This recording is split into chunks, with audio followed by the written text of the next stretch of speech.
rupa kumelun hinulah niat ingsun hangidung saka kang luhur titahing Sang Hyang Agung rembesing tresno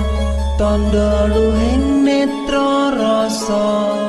rasa rasaning ati kadya tirta kang suci kawistara japa mantra kondang kati pepa